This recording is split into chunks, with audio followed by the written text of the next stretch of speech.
Hello, welcome to the Oldwolf Workshop Studio. My name is Derek Olson, and today I'm going to answer a friend's question about how I sharpen my carving chisels. I've gotten a lot of attention over the last few years for the carvings that I've done on boxes and panels. I really can't solely take credit for the style of carvings because I've learned a lot from a man like Peter Follansbee and his efforts to recreate 17th century woodworking, and I fell in love with the style and had to figure out how to do the carvings myself. A fellow contacted me on Facebook. He'd seen my carvings and asked me a lot of questions about them up to this point, and over time I finally convinced him that he should give it a shot too and give some of the carving a try. He sent me another message though recently asking me about sharpening and about ordering slipstones and how expensive they were and what I did to sharpen my chisels. And I said I didn't use slipstones to sharpen my chisels, but I really was having a hard time explaining in words, typing it out on a keyboard, just how I go about sharpening. I told him I'd shoot a short video and show how I go about sharpening my carving chisels. Because I remember starting it out and really trying to figure out how other people did it and getting a good idea of what was the right way to do it. I can't say for sure that the way I've come to do it would be considered the right way by any level of authority out there. But I can tell you that the way I do it does work for me, and I do get sharp chisels, and I can do pretty darn good carvings with my chisels. I'll just show you what I do, and you guys can make your own decisions. So this is a dedicated sharpening area of my shop. I use sandpaper to do my sharpening with, working in grades from 320 grit up to 2000 grit. I don't think for the type of sharpening I'm going to show you that it matters what type of media you choose. I think sharpening is important to just choose a media and live with it and love it and be monogamous with it, and then you'll get to know what results you're going to get from it, and consistent results matter more than almost anything else when it comes to sharpening. Quick tour of my sharpening station. I have a hand turn grinder here to help me regrind and reshape blades if I need to. Then moving over on top of these granite blocks, I have sandpaper grits set up starting at 320, 400, 600, 1000, 1500, 2000.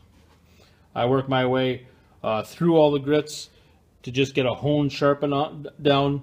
If I have a chip or something missing out of chisel, I fix that with the grinder first, and then once I get that to a rough sharpen with the grinder, I hone it back down using the sandpaper. So when I'm sharpening a gouge, if I have a chip or if I've had to reshape the end of the gouge using a grinder, I will reestablish the bevel. Once I reestablish it on a grinder, I will refine the bevel by running it like this along my sharpening medium. That helps me find and refine the bevel back to a very tapered shape. I don't spend a whole lot of time worrying about whether it's 20 degrees, 12 degrees, 182.5 degrees. None of those things matter to me when I'm sharpening. What matters to me is the result I get from the chisel when I'm using it on a piece of wood. If I'm not getting the results I want from the chisel, I'm back over here at the sharpening station and refining what I have. After reestablishing the bevel, I will go ahead and sharpen. And typically for me, sharpening is a side-to-side motion like this. And I will move it back across the medium. and I'm freehanding it, and I'm feeling the bevel where it's at, and I'm getting a consistent, I'm looking at it to make sure I get a consistent wear pattern across the end. From there, I just work my way all the way up through my succession of, I have sandpaper grits here. I imagine you could do this technique exactly the same on Arkansas oilstone, water stones, diamond plates. You choose your medium.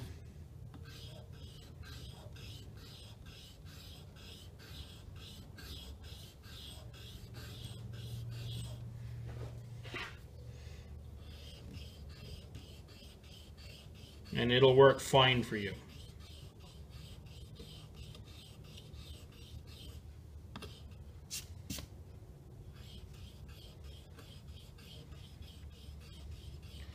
Once I get out all the way to my high number grit, which for me is 2000, I have a nice polished bevel as far back as I need. The higher the polish tells me the sharper it is. But what I also have is I can feel a fine wire edge on the inside. So it tells me all I have to do is remove that fine wire edge, and I'll have a very Removing sharp that chisel. wire edge is the next trick.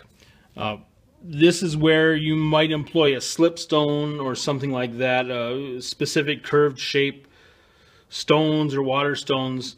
I use another piece of sandpaper to do it. Let's see, this is, I just pulled it out, 600 grit, I think. Yep. Here's a slipstone. I use the inside of my finger. I allow the chisel to kind of find the shape in the inside of my finger, and I draw it back.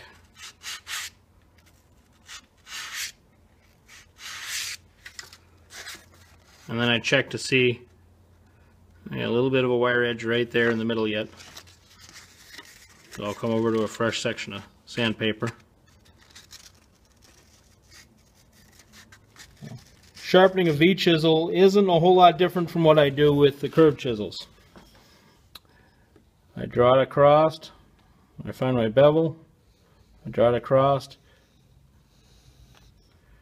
I turn it, making sure I'm hitting the underside of the V as well, because you want to have that nice curved up when it comes to the V so it'll ride in the cut.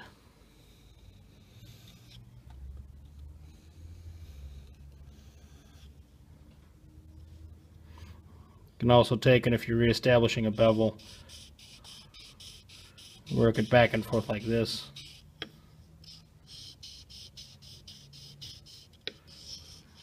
So, to get that wire edge on the inside of the gouge, I take the paper, I fold it over, and I actually work it from the inside.